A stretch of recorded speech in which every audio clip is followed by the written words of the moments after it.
While you're listening, go to ArchPodNet.com/members and support our efforts. Let's get to the show. You're listening to the Archaeology Podcast Network. Hello out there in Archaeology Podcast land. This is Dr. Alan Garfinkel. I'm the president and founder of the California Rock Art Foundation. And what we do is we identify, evaluate, manage, and conserve rock art both in Alta California and in Baja California. We conduct field trips, we have trainings, exercise, we do research, and in every way possible, we try to preserve, protect, and coordinate treasures of Alta and Baja California rock art, of which there are many and diverse. We also work closely with Native Americans and partner with them to recognize and protect sacred sites. So for more info about the fabulous California Rock Art Foundation, you can go to carockart.org. Also, I'm open to give me a call, 805-312-2261. We would welcome sponsorship or underwriting, helping us to defray the costs of our podcasts, and also membership in California Rock Art Foundation. And of course, donations, since we are a 501c3 nonprofit scientific and educational corporation. God bless everyone out there in podcast land.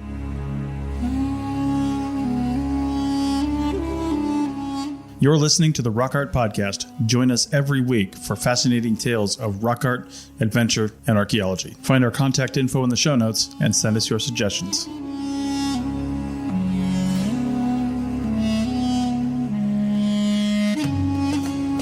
Hey out there in Archaeology Podcast land, this is Dr. Alan Garfinkel introducing the 88th Rock Art Extravaganza. We're going to have Matt Zubia, who's involved with the Petroglyph Festival. He's the chair of the Petroglyph Education Foundation and has been responsible for bringing in the Native American involvement, the talent, the musicians, and a festival that is unique and extraordinary. I think you'll like it. He's a brilliant man, and I've learned a lot.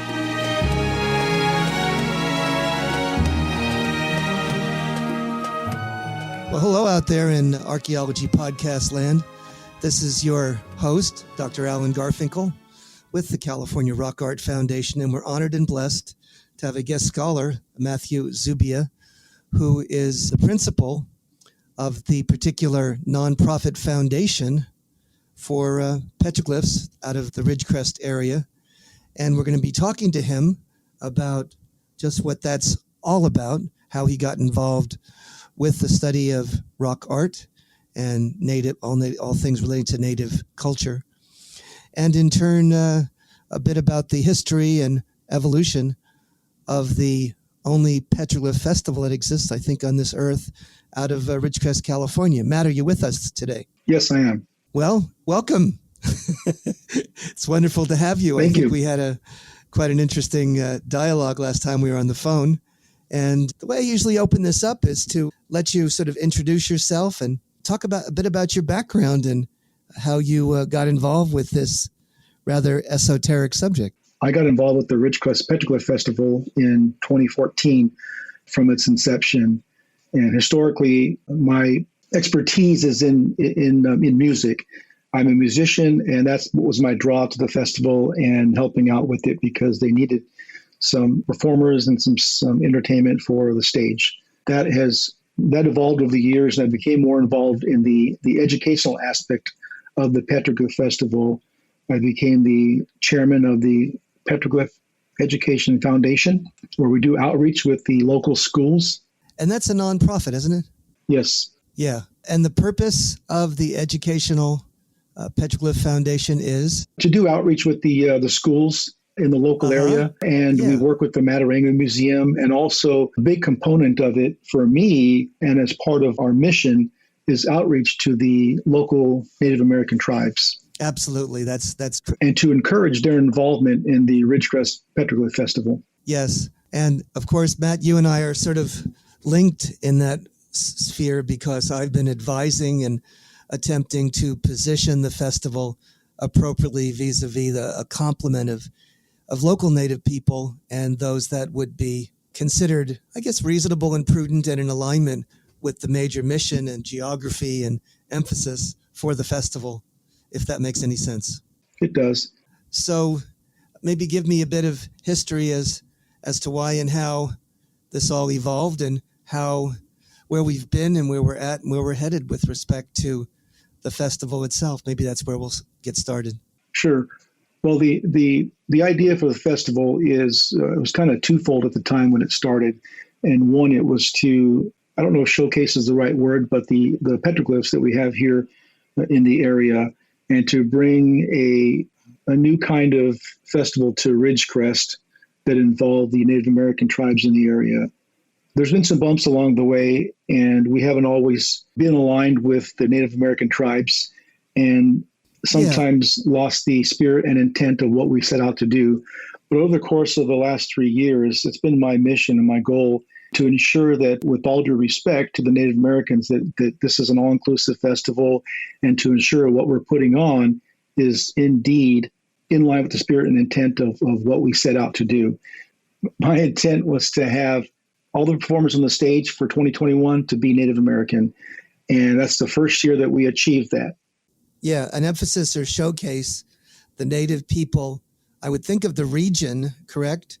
And then, also even a broader sort of concentration or backdrop to demonstrate and communicate and educate the general public on who the Native people are, what they represent, how they view the world, and that they're still here. They're not in the past. This is a lively and contemporary and vital expression, and we'd like to be able to share that.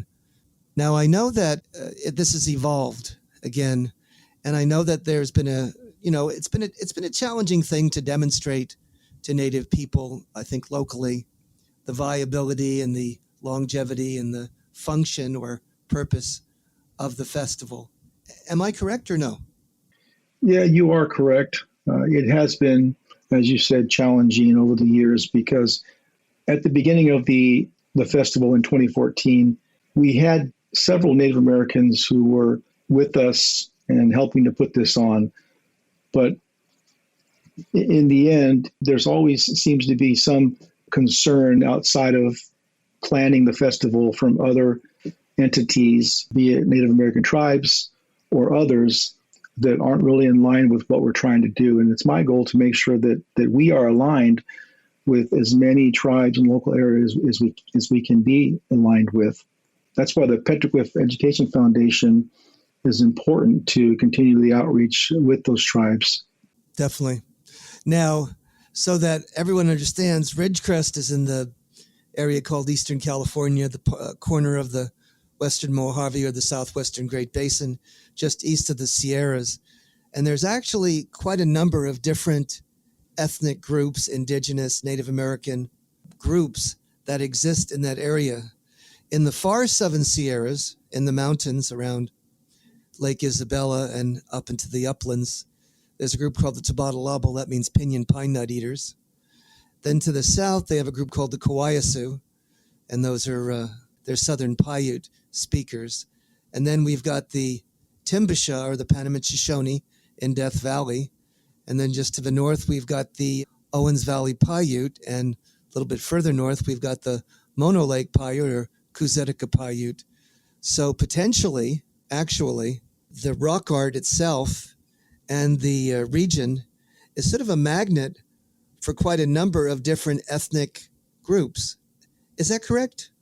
It is correct. Yeah, you named all of the tribes in the area that would have contributed to the area in terms of the petroglyphs that we have out here. So you named a couple of tribes there that I know for sure now, because I booked them, that we have scheduled to perform and be involved in our festival coming up in November. Now, when you say perform, are they speaking? Are they going to be doing music? What particular activities are they part of at the festival? So there are going to be some cultural exchange presentations where they provide high quality presentations for the event. The tribe I'm referring to now are the Big Paiute / Taos Pueblo. They'll be doing some exchange presentations for us. We do have a Mono Lake Paiute who'll be doing a basket weaving demonstration as well. Excellent. I know that at one point we had the Tabatalabal that were there, the South Fork Kern River Indians. And I know even another time we had the folks from Panamint Valley and Death Valley, who are the Timbisha or Panamint Shoshone. They're also at times called the Koso. So I know I've seen them. Yeah, I have reached out directly to the Timbisha Shoshone, and I'm trying to book them to come out and participate in the festival. That's currently TBD on getting them out here. Sure. You mentioned the Tabatalabo, and I was first introduced to Tabatalabo last year, and it was pretty exciting because they agreed to come down at the last minute and perform for us. And I developed a quick bond with the gentleman who came down, Daryl Garcia, and was looking forward to having him bring his art down here again this year. But unfortunately, I won't be able to have him down here this year. I am working, however, with the Tabatalabo tribe, and I do have some phone calls with them later today to talk about their possibility of coming down here and being part of the festival. Great. I know that Samantha Red Riding Horse is very active in trying to demonstrate, communicate, and educate others regarding the nature and character of their tribe and the language. I know the Kauai Sioux, in fact, have a very vibrant language and cultural expression, teaching the language, etc. And I know the Panamint-Shoshone, or the Timbisha, the Koso people, there are sometimes represented actually in Bishop. There are some Koso there, and then others are living in Death Valley. So it's rather interesting. It's a mosaic. The other thing that's interesting, and I didn't really understand this until relatively recently, I was out at Little Lake, and Little Lake is part of the broader Koso range. It's a privately owned duck club that has about, let's say, 7,000 individual instances of rock art, both petroglyphs, rock drawings, and rock paintings. And when one studies those images, some of them appear to have affiliation to what's called the grapevine style. And that's a particular style that was represented most enthusiastically or prolifically with the Mojave Indians. They're also called, some of them are called the Quetzon. They're agriculturalists. They live on the Colorado River. And one of the things they did was they were runners and traders and travelers. So they ran across east-west from the Colorado River all the way to the Chumash country. And one of the places they stopped was Little Lake. And so there's images there that are probably representational to them stopping at this particular spot. The Mojave would identify geographic places in their own language. So they had a trail that they followed. And one of those places that they did have was in the Kosos at Little Lake, which is where they stopped. And I believe they had a name for that spot as well, which is, I think, another sort of, interesting facet of the connection between Native American groups throughout the far West. Interesting, isn't it? It is. That's very interesting, and it kind of all comes together as I do my outreach to the various tribes in the area, and I'm learning constantly about how the relationships developed in the past and where we are today with our relationship with the local tribes. Well, I think that'll do it for the first segment. Why don't we segue to the next one, and we'll dig a little deeper into some of the nuances of all this. See you in the flip-flop, gang. Keep this conversation going by joining our members-only Slack team. There's always vibrant conversations going on over there between members and hosts about the topics we're podcasting about and more. Also get access to our back catalog of bonus material and ad-free shows. You get all this for $7.99 a month or less than $80 US per year if you get the annual subscription. Support archaeological education and outreach by supporting the APN. Go to archpodnet.com/members for details. That's archpodnet.com/members.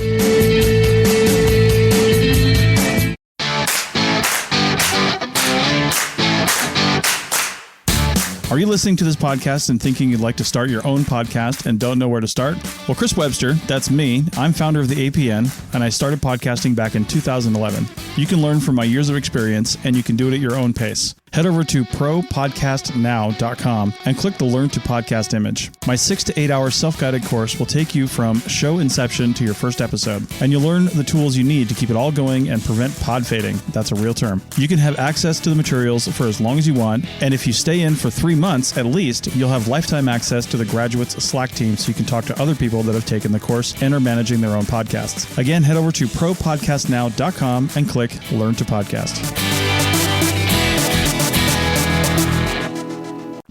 Welcome back. This is segment 2 of the 88th Rock Art podcast from the Archaeology Podcast Network. And we have Matt Zubia on board, and he is the director of the Educational Foundation with the festival out of Ridgecrest. Matt, why don't we probe a little deeper, drill down, and talk about your association with the music elements, the entertainment elements that were available at the last festival? At the last festival, as previously stated, we had an all Native American talent at the stage. Prior to that, we hosted a couple of different acts that were Native American, and then the rest of the acts were either local bands that played some type of folk music or rock music, but it wasn't in keeping with the spirit and intent of the festival. And that was done to fill the stage because we had such a hard time finding Native American talent. Now, I know that there's plenty of Native American groups out there that perform and play music. We hadn't lined up the right connections to find them. What were those right connections? Please share that with us, because I know how difficult I found it to identify and cultivate the proper associations. Well, credit to you, Dr. Allen. You put us in contact with the Ram dancers from Supai, Arizona, the Havasupai people, and they were an absolute hit. It took us 2 years to find them and get them. Yeah, so you set the groundwork for that, and that was a huge find for the festival, and they were a hit while they were here for the several years we had them. So that was one of the connections that we had through you, and then also working with our promoter Ramon had helped us land some connections as well with this group called DDAT, and that name used to stand for Deaf Eye Delbert Anderson Trio. So they're a group out of New Mexico, and they play a type of funky, poetic, type music with a stand-up bass and a trumpet. And then they have a front man who doesn't sing, but he raps. And so it's not rap in the true sense of the word where you're thinking, as rap comes across, but it's a rap, and it's all based on their experiences. They were a hit. They've been the main act for us for a couple of years. And this is a group that's been featured on NPR, Yahoo, SiriusXM, et cetera, and TED Talks. Wow. So they're a renowned group, and they've been able to come out here the times we've had them and perform for us. Well, that's certainly a coup. I heard them, and I really liked them, in fact, and I was surprised to find a fully Native American group that was involved in this rather eclectic music. It was quite surprising and wonderful. That's correct. So who else did you get? Well, 2 years ago, before the pandemic, in 2019, we had a young lady who I met who's Navajo, and she was able to, she told me she could sing the national anthem in Navajo. So I brought her up to the stage, I put her on the spot, and she sang it.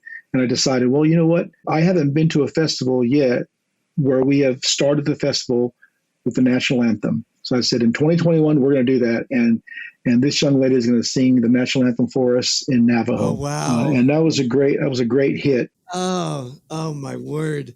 That makes my heart sing. That's brilliant. I love it. When we did the field trips, when we were allowed to do field trips into Little Petroglyph Canyon, one of the highlights was when I had brought in a Native American with me who sang a prayer in her indigenous language before we traveled into the canyon, and it brought a number of people to tears, and you could hear a pin drop. It was so remarkable to listen to this woman sing in her native language and about her feelings and her thoughts and prayers before we entered the canyon. Just remarkable. Yeah, that's what that does to people. I looked around. First of all, it was the first time that we presented the national anthem at the festival. We opened it with that. And to present it in the Navajo language by a Navajo, I think was the height of my time with the festival, because this is where we've always wanted to be. But as I looked around during the national anthem that she was singing, people were they stopped in their tracks. People were walking by, and it was a national anthem. So rightfully they were standing, but if they were walking by, they stopped to, very interested in what she was singing. To venerate and pay homage to both the national anthem and an indigenous person singing it in their language is so remarkable as to, really be a very special experience.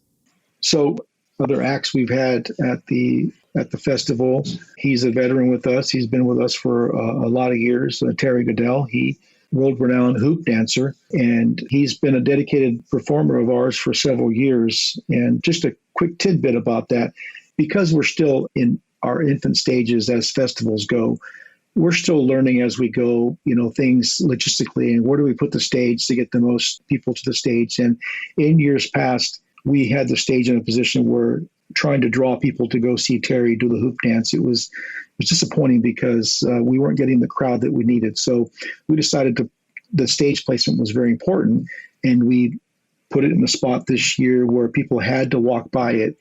And let me tell you, Terry was ecstatic with the audience participation he had this past year, because it was the most he's ever had in all the shows he's done for us over the course of the time he's been coming.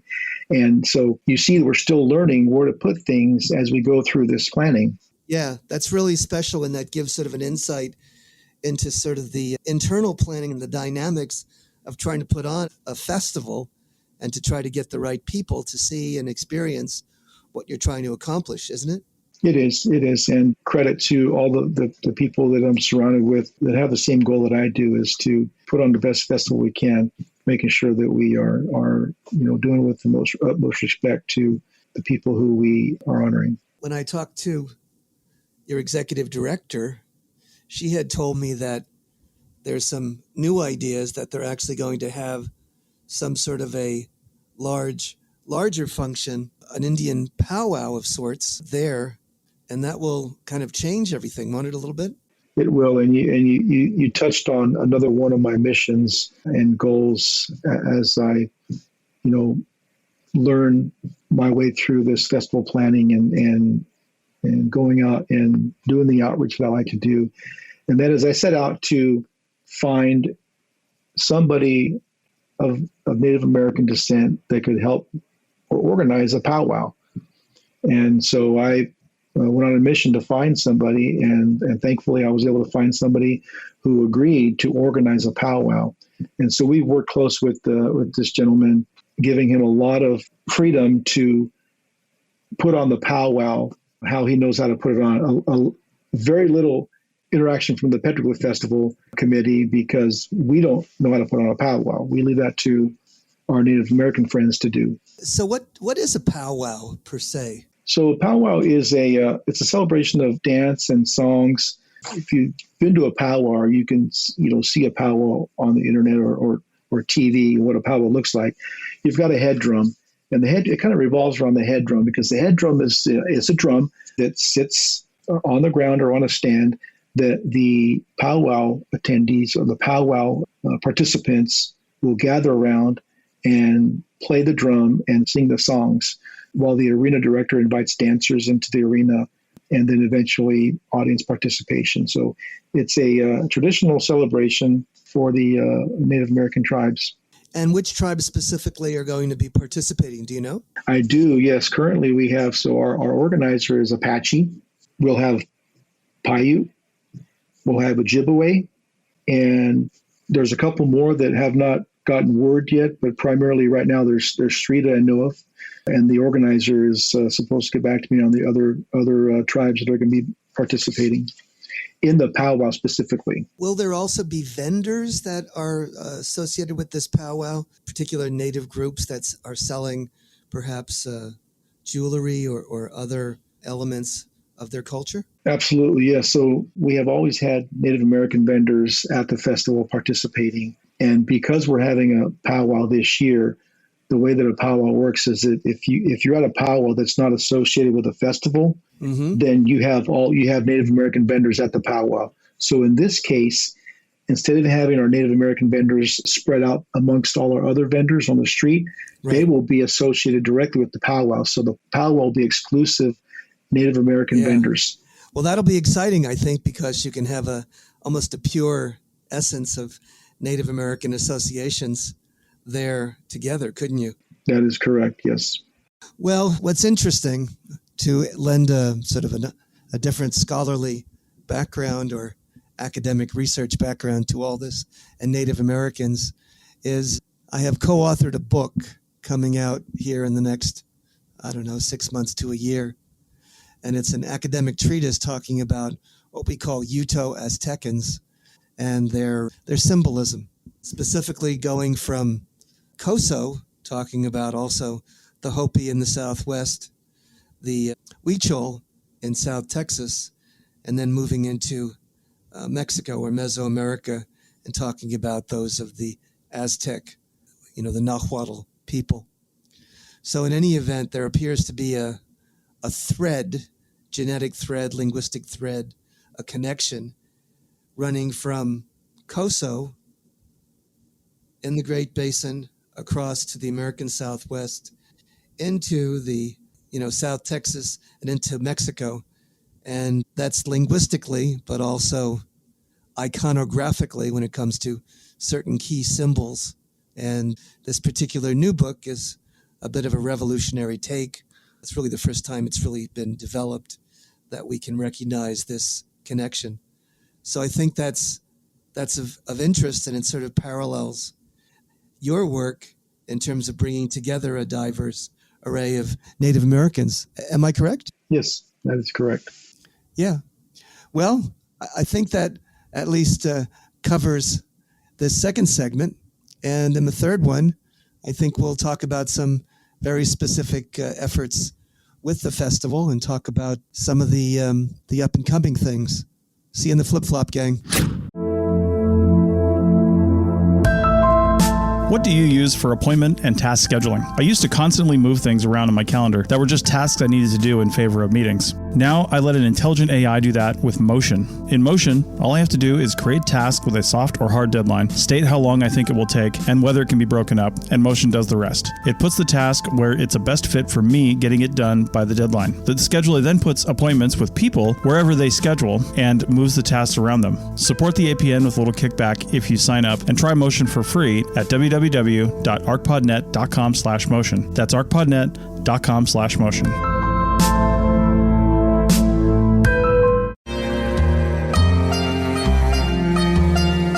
Did you know we have lots of great shows on the Archaeology Podcast Network? Head over to ArchPodNet.com and you can see all the shows that are currently producing podcasts. Scroll down a bit more and you'll see some great shows from the past that still have great content. Search for your favorite shows on your podcasting app or listen right on the page at ArchPodNet.com. Hey, out there in rock art podcast land or petroglyphs and pictographs such as it is, this is Dr. Alan Garfinkel bringing you segment 3. This is the final segment of our third element. We are blessed and featuring a gentleman by the name of Matthew Zubia, who is the director of the Petroglyph Foundation and associated with the Petroglyph Festival in Ridgecrest.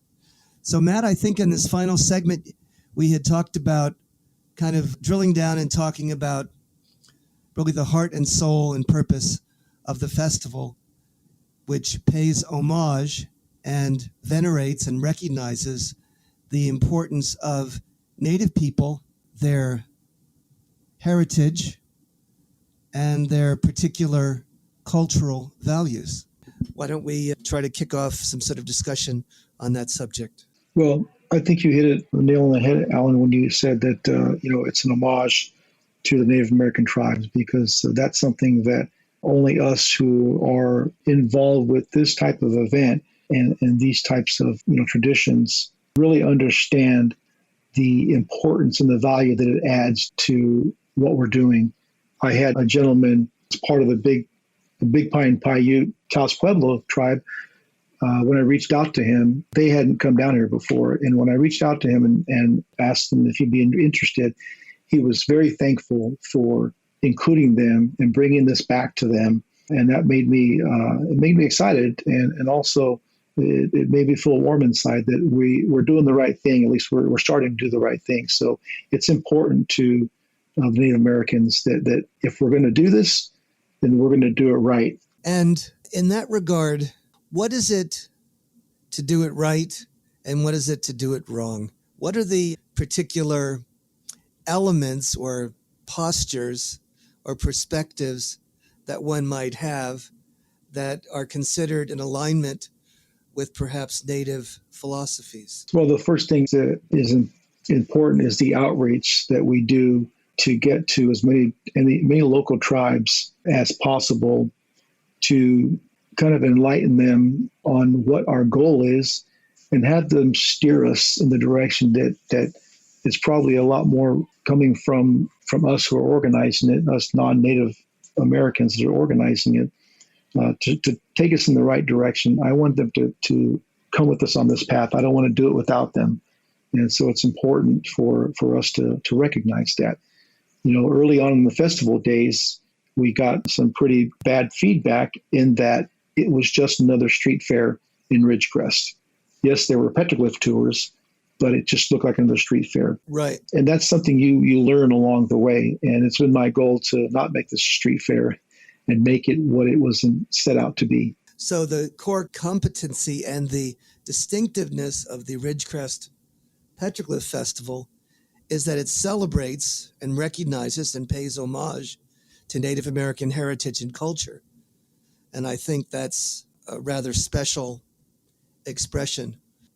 And I think that the ancient images that adorn immediate landforms in the area are quite special. And also, there's probably one of the only examples of what they call Petroglyph Park.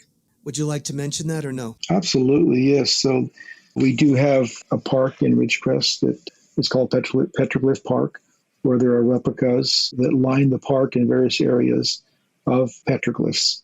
And each year at the festival, we offer walking tours.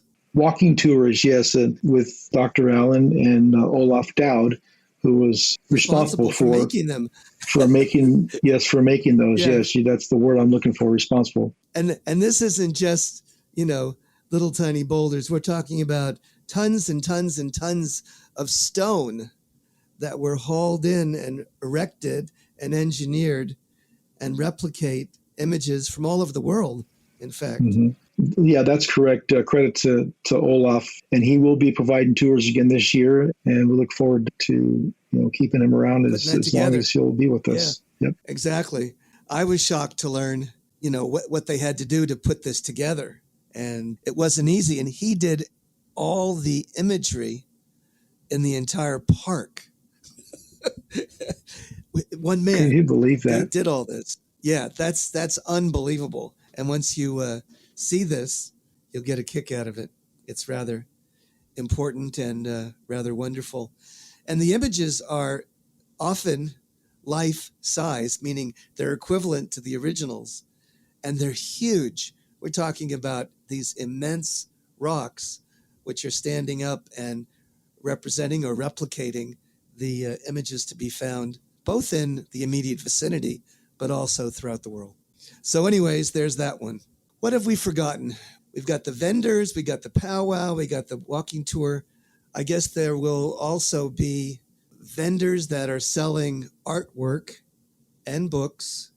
And then, of course, the Matarango Museum will be open, as well as the new and improved and brand new Welcome Center to California there in Ridgecrest, correct? Yes, that is correct. And last year was actually the grand opening for the Visitor Center, Welcome Center. What's a Welcome Center? The California Welcome Center provides area information for people coming through the town as tourists. So up and down the Eastern Sierra, over as far as Death Valley, offering a lot of information on the area. Right. It's got maps. It's got resources. It's got people who are steeped in the, the access and the other attractions and how to get there and what you can do.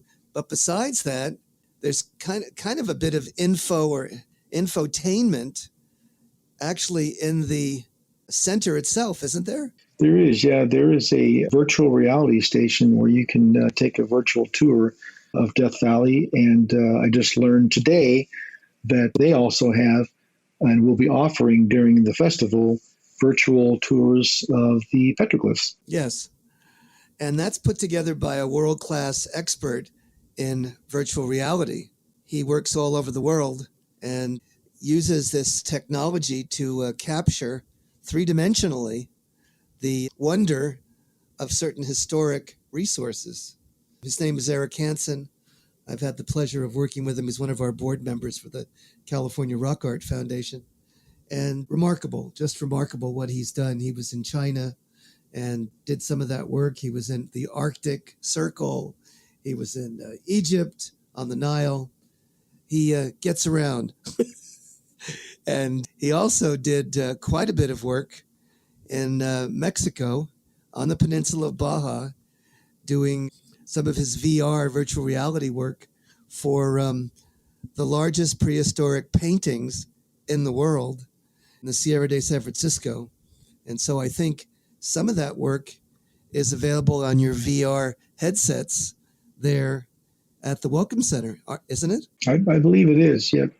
I haven't personally experienced VR at that location, but it's something that they do offer, and I think it'll be a hit as the festival comes around. Now you have to go to the Welcome Center to use them. They won't be deployed to the festival site, but they'll be there all day long, Saturday and Sunday. Yeah. Additionally, there's exhibits that talk about various aspects of Indian Wells Valley and what goes on there. Is it there?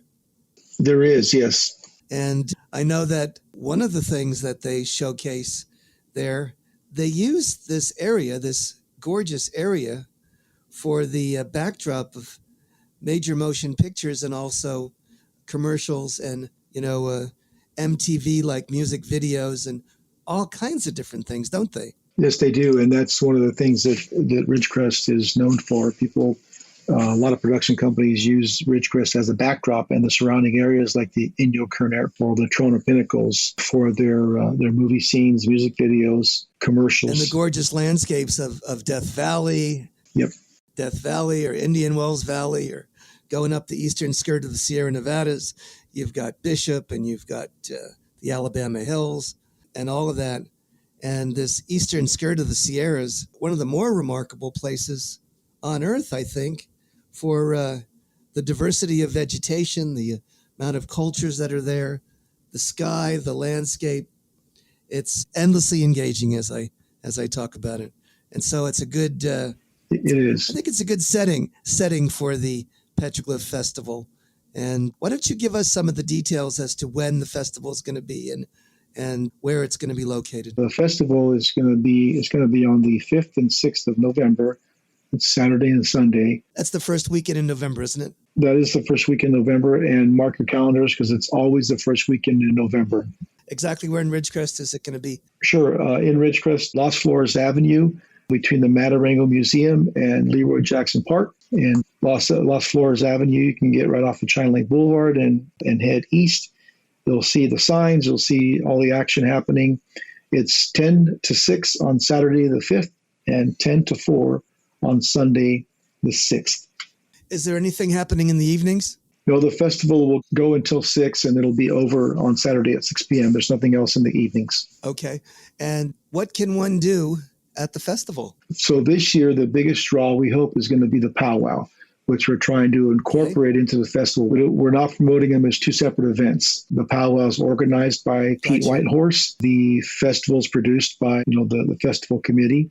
And so there are going to be food vendors. There'll be retail vendors. There's going to be a stage where we're going to have all Native American performers throughout the day. And the main group on the stage for Saturday is going to be the Blue Mountain Tribe. They're from Tehachapi, and they're a blues rock band who play original tunes. And all four members are Native Americans, and they have a big following. So we hope to attract their followers to Ridgecrest for their performance. And that's the Blue Mountain Tribe from Tehachapi. Fantastic. Are they local to the Tehachapi area, or do they come from other particular ethnic groups? Do you know?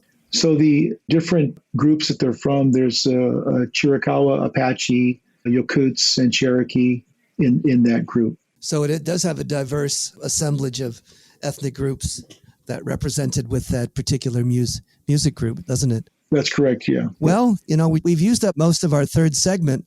Is there any sort of segue or message that should be a key takeaway from your time together with us, Professor Zubia?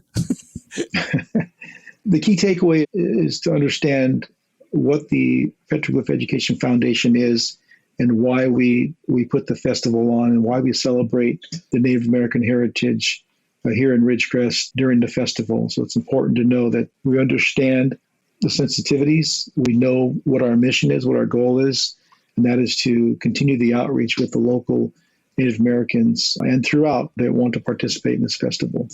Well, that's wonderful. I think that's eminently defensible and valuable, and especially in this time of contrast, to bring people together in a loving and positive interaction is a huge blessing.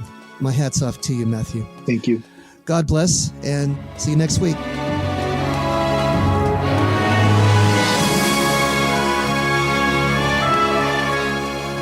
Thanks for listening to the Rock Art Podcast with Dr. Alan Garfinkel and Chris Webster. Find show notes and contact information at www.archpodnet.com/rockart. Thanks for listening, and thanks for sharing this podcast with your family and friends.